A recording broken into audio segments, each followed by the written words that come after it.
एक लिंग जी की गादी है, तुम इसके महंत बन जाओ, उस गद्दी पर बैठ जाओ, जिसकी आमदनी लाखों में है।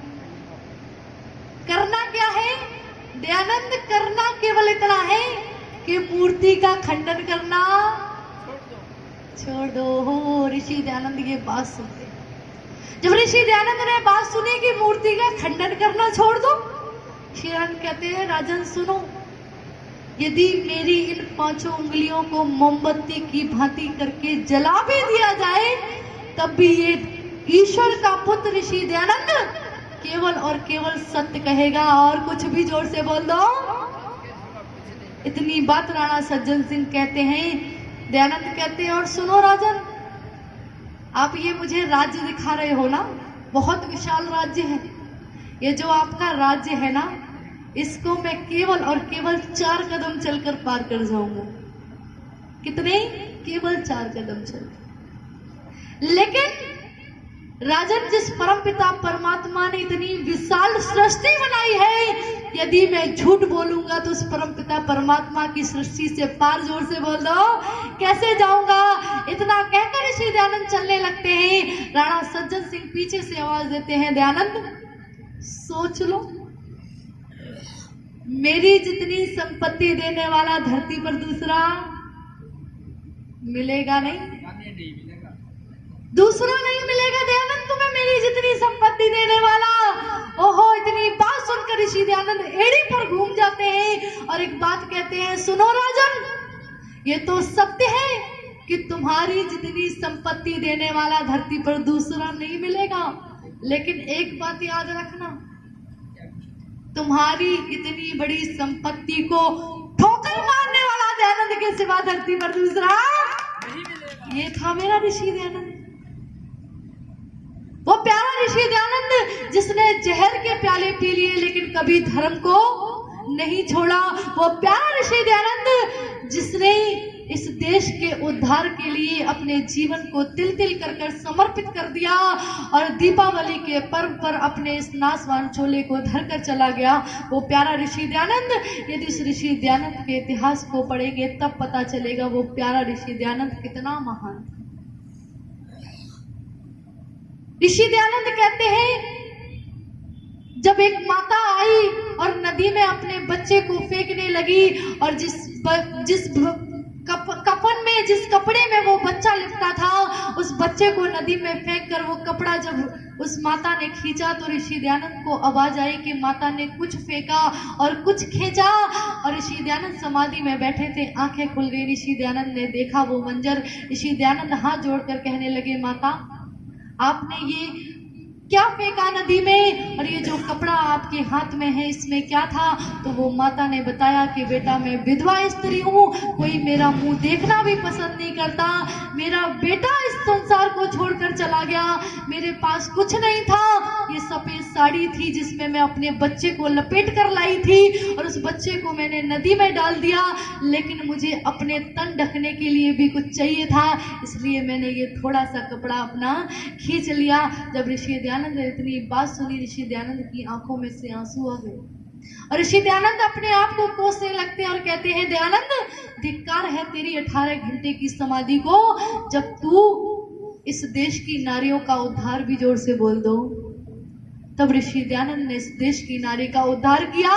और मेरी माताओं, जो आज मेरी देश की नारी इन बाबाओं के चक्कर में फंसी है ना, धन धन सतगुरु तेरा ही आसरा और तू ही पीहर तू ही सासरा, आज इनके चक्कर में मेरे देश की नारियां फंसी है। लेकिन मेरी माताओं, जिसने आज हमें इस योग्य बनाया, हमने उसको तो भुला दिया, लेकिन जो हमारे परिवार का खंड खंड करवा रहे हैं उनको हमने याद रखा, उनको हमने अपनाया।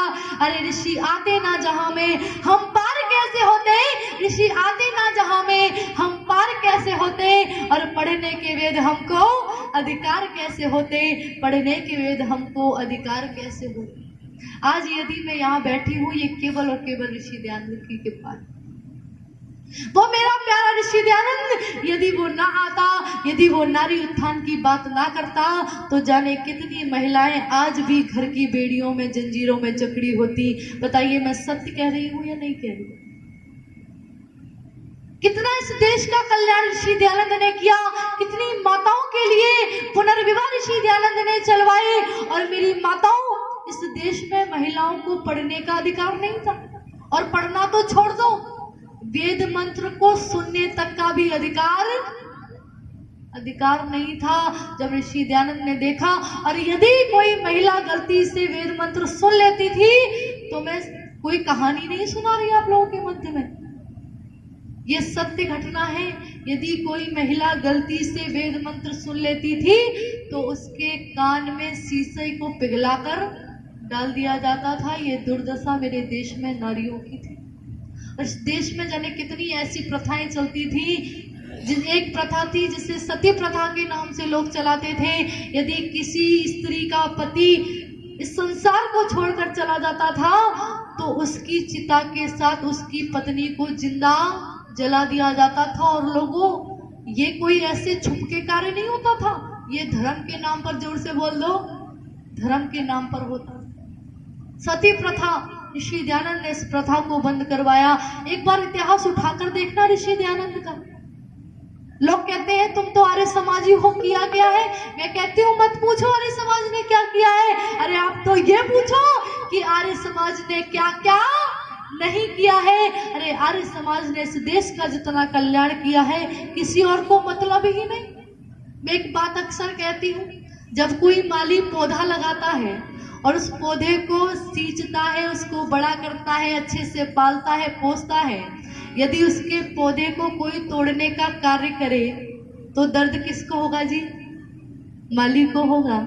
जिस भारतवर्ष को इन आर्य समाज की संस्थाओं ने इतने प्यार से सींचा है, आजादी दिलाने में 85% जब आर्य समाजियों का योगदान रहा, यदि इस देश को कोई बिगाड़ने का कार्य करेगा, तो दर्द किसको होगा जी? आर्य समाज को होगा। और सुनो, जो लोग कहते हैं आर्य समाज ने क्या किया, एक गीत याद आ गया, बड़ा सुंदर सा, लिख दूं क्या?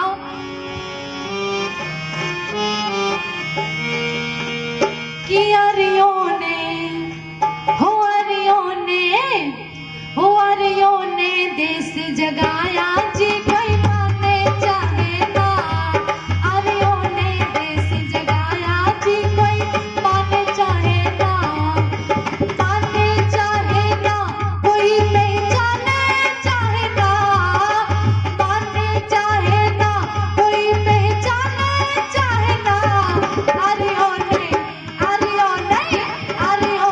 देश जगाया जी, कोई माने चाहे ना। आर्यों ने देश जगाया जी, कोई।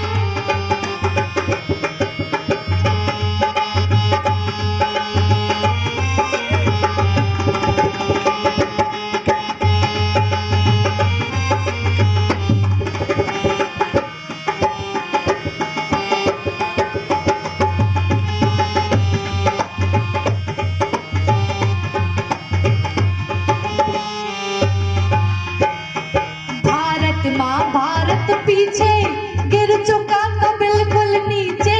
भारत माँ भारत पीछे गिर चुका था बिल्कुल नीचे। भारत माँ भारत पीछे गिर चुका था बिल्कुल नीचे। फिर ऊंचा फिर ऊंचा फिर ऊंचा इसे उठाया जी, कोई माने चाहे ना। फिर ऊंचा इसे उठाया जी, कोई माने चाहे ना। आर्यों ने देश जगाया जी, कोई माने चाहे ना। माने चाहे ना, कोई पहचाने चाहे ना। माने चाहे ना, कोई पहचाने चाहे ना। शुद्धि का चक्र चलाया जी, कोई माने चाहे ना।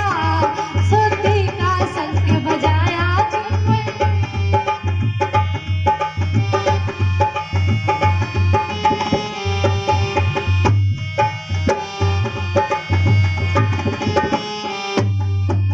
और सुनो, माँ कस्तूरबा कह रोई, फिर अल्लाह ने हीरा खोई। जानते हैं आप कस्तूरबा कौन थी?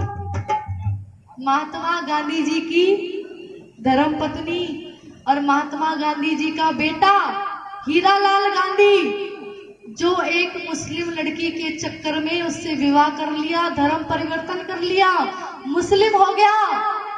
जब माता कस्तूरबा को पता चली कि बेटा तो विधर्मी हो गया, तो माता कस्तूरबा ने गांधी जी के आगे हाथ जोड़े, गांधी जी तुम्हारा बेटा विधर्मी हो गया, इसको वापस लेकर आओ। गांधी कहते हैं मेरे बस की बात नहीं है। यदि तुम चाहती हो कि तुम्हारा बेटा वापस आए तो क्या करो, सुनो।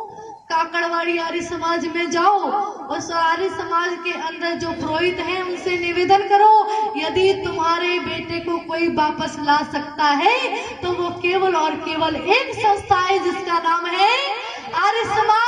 माता कस्तूरबा उन्हीं पैरों काकड़वाड़ी आर्य समाज में पहुंचती है। वहां 2 पुरोहित थे, दोनों पुरोहितों से निवेदन किया कि हीरालाल गांधी विधर्मी हो गया। पुरोहितों ने कहा माता जी कोई बात नहीं, आप घर जाओ। और अगले दिन सभा होनी थी हीरालाल गांधी की। उस सभा में ये जो दोनों पुरोहित थे ना, इन्होंने लंबी लंबी दाढ़ी लगाई और ऊंचा कुर्ता पहना, ऊंचा पजामा। जी ये तो पहचान है ना, बिना मूछ की दाढ़ी और ऊंचा पजामा। दोनों ने पूरा भेष बना लिया अपना और उस सभा में आगे ही जाकर बैठ गए। और आगे जाकर बैठ गए, धीरे धीरे सभा चलती रही। समय आया हीरालाल गांधी के बोलने का। और आपने कहावत सुनी होगी, मैंने तो बहुत सुनी है कि नया नया मुल्ला और अल्लाह ही अल्लाह चिल्लाता है। हीरालाल गांधी का भाषण होना था, ये पहुंचा और शुरुआत में कहता है या खुदा अल्लाह यदि मेरा दूसरा जन्म हो तो वो मुसलमानों में हो। और मुसलमान दूसरा जन्म मानते नहीं, वो मानते ही नहीं कि पुनर्जन्म होता। ये जो दोनों पुरोहित बैठे थे ना, उन्होंने ताली बजाई, काफिर है इसको हटाओ। और सभा में भगदड़ मच गई। एक पुरोहित ने हीरालाल गांधी को यहाँ से पकड़ा, दूसरे ने यहाँ से पकड़ा और केवल हीरालाल गांधी को नहीं लाए, जिस लड़की के चक्कर में विधर्मी हुआ था उस लड़की को भी साथ लेकर आए और काकड़वाड़ी आर्य समाज में लाकर शुद्धि कराई और माता कस्तूरबा को सौंप दिया। और तब कह दिया क्या, माँ कस्तूरबा कह रोई मेरा ला दे हीरा कोई, माँ कस्तूरबा कह रोई मेरा ला दे हीरा कोई, वो ब्याज सहित लौटाया जी कोई माने चाहे ना, वो ब्याज सहित लौटाया जी कोई माने चाहे ना, माने चाहे ना कोई पहचाने चाहे ना, माने चाहे ना कोई पहचाने चाहे ना। आर्यों ने देश जगाया जी कोई माने चाहे ना, आर्यों ने।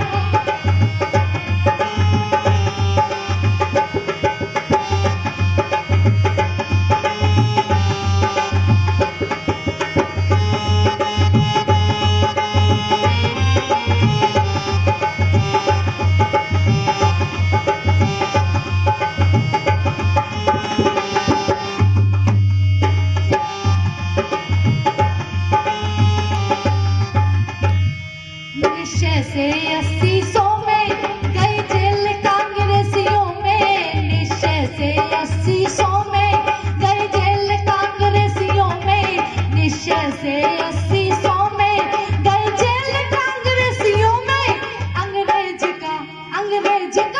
अंग्रेज का दिल दहलाया जी कोई माने चाहे ना, अंग्रेजों का दिल दहलाया जी कोई माने चाहे ना, आर्यों ने देश जगाया जी कोई माने चाहे ना, माने चाहे ना कोई पहचाने चाहे ना, माने चाहे ना कोई पहचाने चाहे ना, आर्यों ने देश जगाया जी कोई माने चाहे ना।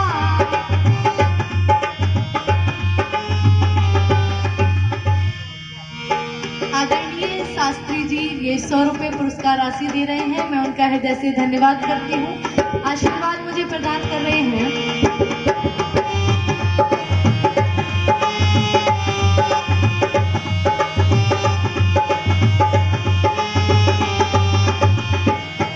वीरेंद्र कष्ट उठाकर प्राणों